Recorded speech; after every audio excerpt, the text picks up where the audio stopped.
கணவனா மனைவியா என்பதுதான் தலைப்பு. இதுல ஒரு குடும்பத்துல கணவனாக தகுதி உயர்வு பெறுவதற்கே நிறைய படிகளை தாண்ட வேண்டியிருக்கிறது இப்ப உள்ள காலத்துல. இப்ப இந்த காலத்துல இப்ப உங்களுக்கெல்லாம் பொண்ணே கிடைக்காது.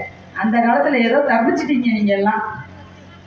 அந்த காலத்துல சொந்தத்துல பொண்ணு இருந்ததுனால கட்டி கொடுத்துட்டாங்க. கணவனாக தகுதி உயர்வு பெறுவதற்கே நிறைய கண்டிஷன்ஸ். டபுள் டிகிரி வாங்கணும், நல்ல நிரந்தரமான பர்மனன்ட் ஜாப்ல இருக்கணும், அதுவும் கவர்மெண்ட் ஜாப்ல இருக்கணும், சொந்த வீடு இருக்கணும், சொந்த வீடும் அவர் பேர்ல இருக்கணும், அம்மா அப்பா பேர்ல இருக்கக்கூடாது, அம்மா அப்பா தனியா போயிடணும். இப்படியெல்லாம் நிறைய கண்டிஷன்ஸ் போட்டுதான் கணவனாகவே தகுதி உயர்வு பெறாங்க. அதுக்கு ஒரு பாட்டு அப்பவே முந்தான முடிச்சுல வந்திருக்கு.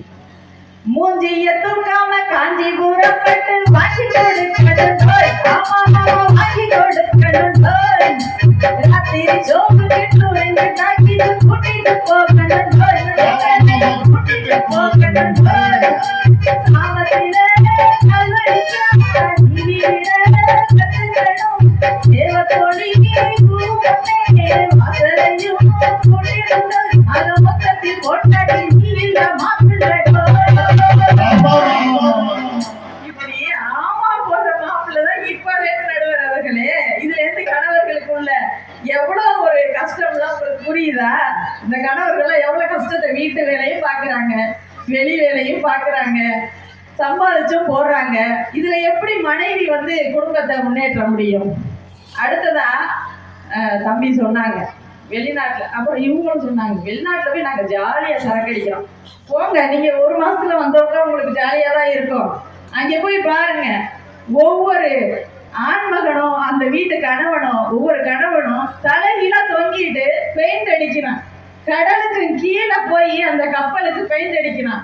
எவ்வளவு கஷ்டப்பட்டு அந்த குடும்பத்தை முன்னேற்றுறாங்க. இதெல்லாம் உங்களுக்கு எங்க தெரிய போகுது? இப்படியெல்லாம் தான் அந்த குடும்பத்தை முன்னேற்றுறாங்க. ஒவ்வொரு அந்த பொருளாதாரத்தை யாருக்கு தாங்கி நிற்கிறது? அதுவும் இங்க நெய்வேலியில இருக்க மக்கள், நம்ம கிராமத்துல இருக்க மக்கள்லாம் எந்த பெண்ணும் வேலைக்கு போறதில்லை, வீட்டுலதான் இருக்கும். அப்ப பொருளாதாரம் தாரமாக இல்லை. ஒரு குடும்பம் முன்னேறணும்னா அதுக்கு பொருளாதாரம் முக்கியம். அந்த பொருளாதாரத்தை நிலைநிறுத்துறது ஆண்கள் தான், அந்த கணவன் தான். அதற்கு எல்லா வகையிலையும் அவன் துணை நிற்கிறான். அடுத்ததா அவன்